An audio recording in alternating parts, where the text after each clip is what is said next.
Quinta-feira, 16 de junho de 2022, dia de Corpus Christi.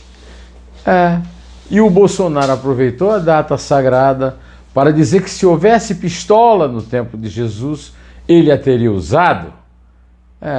Impressionante, né?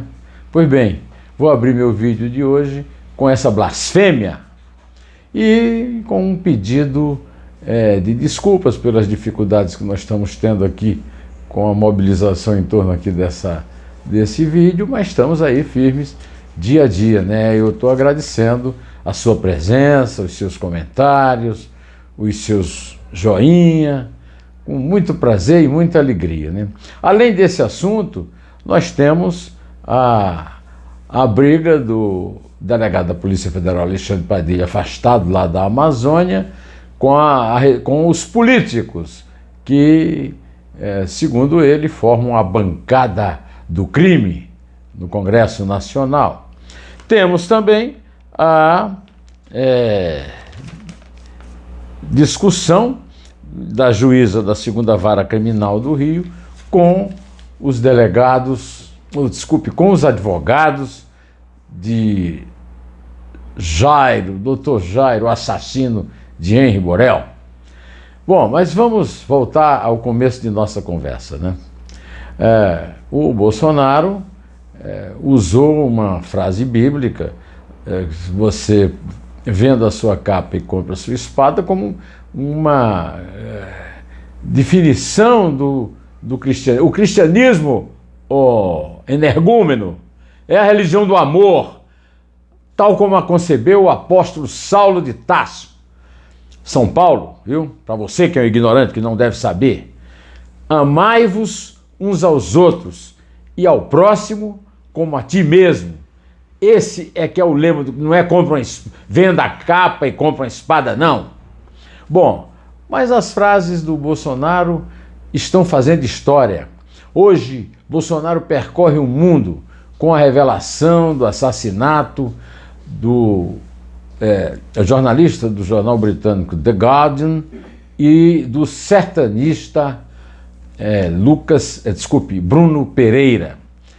A primeira frase dele, digamos assim, mais incrível, é que ele, quando se descobriu que eles tinham sido realmente mortos, ele previu que eles o cadáver teria sido jogado nas águas, e aí ele disse a frase que eu quero citar aqui como o cúmulo da estupidez, é que os peixes não deixariam nada, comeriam tudo, mesmo ele não sabendo se tem piranha lá no rio Javari. Dessa coisa de piranha ele entende razoavelmente bem, isso nós temos que reconhecer, né?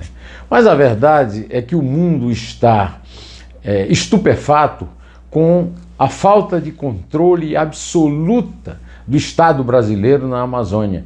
E é isso que revela o assassinato de Dom Phillips e Bruno Pereira.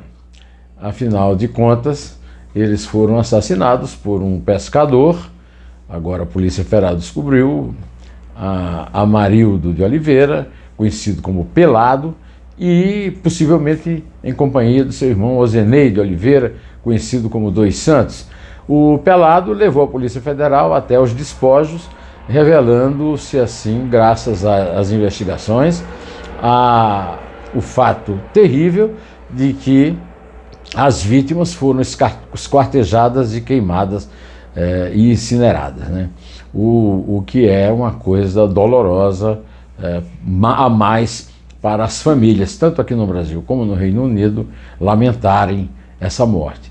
O Bolsonaro chegou a soltar uma nota oficial lamentando também 16 horas depois da revelação. A FUNAI se antecipou a ele, fazendo também, transmitindo sentimentos. 14 horas depois, quer dizer, mesmo depois da FUNAI, 2 horas depois é que ele se manifestou de forma hipócrita, insensível e cruel, devo dizer, né?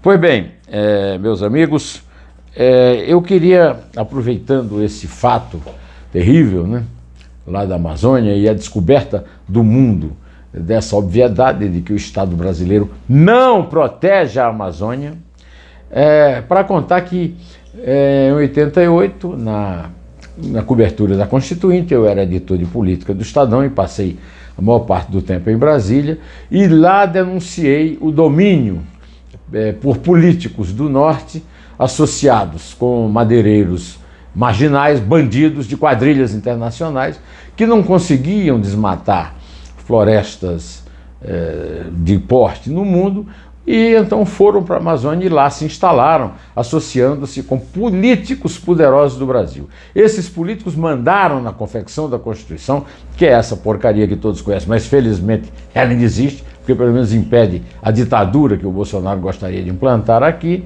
De qualquer maneira, eu denuncio desde então, desde 88, né, eu denuncio aqui essa associação, só que ela se agravou muito. E eu descobri isso lendo a troca de e-mails entre o delegado Alexandre Padilha, da Polícia Federal, que foi afastado da Amazônia exatamente porque descobriu, aliás, ele investigou uma coisa que os americanos descobriram, que era a participação daquele ministro passar a boiada, né, durante a pandemia, né, o Ricardo Salles, ex-ministro do Meio Ambiente, pelas autoridades americanas por sua participação em exportação de madeira ilícita, madeira nobre, ilicitamente contrabandeada, né? O Alexandre Padilha denunciou a existência de uma bancada do crime. Essa bancada do crime, eu vou pedir licença aqui a vocês para ler, porque há bastante nomes, tem parlamentares do Norte, né, como Telmário Mota,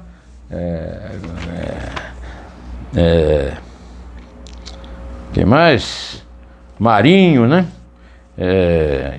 E outros, mas também Carla Zambelli, deputada federal por São Paulo, Jorginho Melo, senador por Santa Catarina, ou seja, todos são bolsonaristas.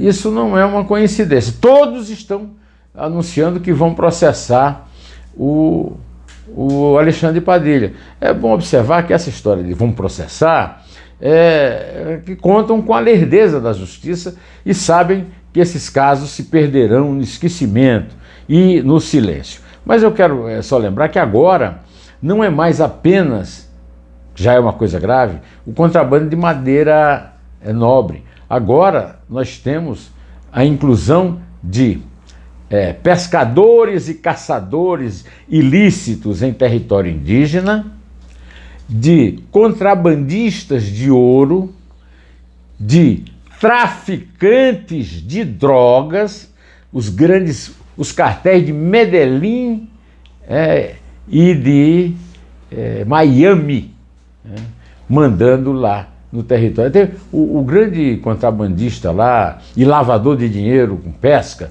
é conhecido como Colômbia, mora no Peru, mas atua no Brasil sem nenhuma repressão, nem da Polícia Federal, nem da Força Nacional, nem das polícias estaduais.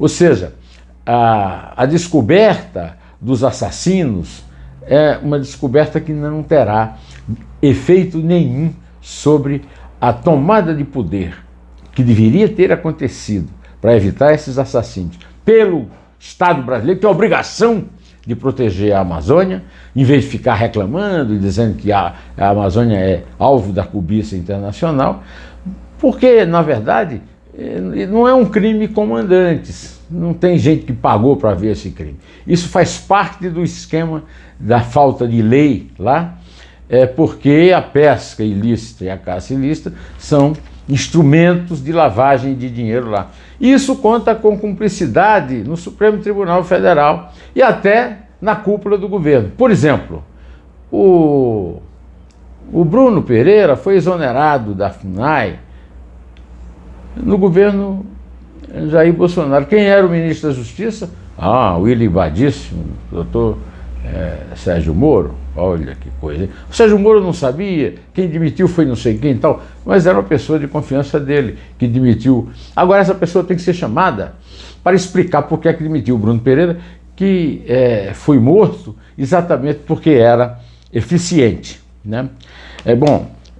E para completar, eu falei no Supremo, porque 2 meses antes do crime, o senhor André Mendonça, o terrivelmente evangélico, mostrou ser mais terrível do que evangélico, ao pedir vistas no Supremo de uma ação que cobrava uma atividade dos partidos no Congresso, principalmente da União Brasil e da FUNAI, na prática de verdadeira proteção à Amazônia, inclusive a esses funcionários que eram, né, no caso, realmente benfeitores, pessoas que defendiam a floresta de verdade, não esses falsos exploradores da floresta, né? Meus amigos, a coisa é realmente grave e o ministro André Mendonça não é o único culpado, não. Porque as votações são de 9-2 no Supremo, por que uma votação de 9-2 não acaba de vez com esse absurdo dos vistos impedirem o julgamento de ações e de processos? Porque todos os 11 são beneficiários desses vistos eternos. Me lembro, por exemplo, do ministro Gilmar Mendes sentado eternamente em cima de uma ação, né? Olha, em relação ainda ao domínio do crime, é bom lembrar noticiário do Estadão, né? De que há um contador do Lula envolvido num crime similar, de um contador lá de uma empresa de ônibus do PCC em São Paulo, que oculta 40 milhões de reais em bens. Eu falei aqui no começo também do caso daquele assassinato cruel, brutal, de Henri Borel, lá no Rio, que a juíza, vou ver o nome dela aqui, que eu não decorei, desculpe, Elizabeth, ui, meu Deus, eu não consigo ler, Elizabeth Louro, né, da 2ª Vara Criminal do Rio, obrigou uma verdadeira malta de advogados ligada a um tal de Deladone, que é o grande astro aí da advocacia criminal no Brasil, né? Que insistiu em ficar de pé, e ela considerou isso aí um ato de misoginia, né? e de provocação e de ameaça, e mandou os que se sentassem, só continuou o processo quando eles se sentaram. Para terminar, além de convidar vocês para verem o Neumann Entrevista, que está no ar com o Silvio Meira, e o Dois Dedos de Prosa com o presidente da Academia Mineira de Letras, o Rogério Faria Tavares, eu anuncio que o Dois Dedos de Prosa da semana que vem será com o contista Cristiano Aguiar, com seu brilhante livro Gótico Nordestino. E, para terminar mesmo, eu quero agradecer e parabenizar a grande obra do antropólogo brasileiro Roberto da Mata, que acaba de receber o Prêmio Machado de Assis da Academia Brasileira de Letras, que é o prêmio mais importante pelo conjunto de sua obra. Roberto da Mata é respeitadíssimo pela obra dele a respeito do Brasil real e o Brasil oficial, a velha tese do Machado de Assis, e ele, portanto, merece o prêmio Machado de Assis. Eu vou ficando por aqui, direto ao assunto. Em pé!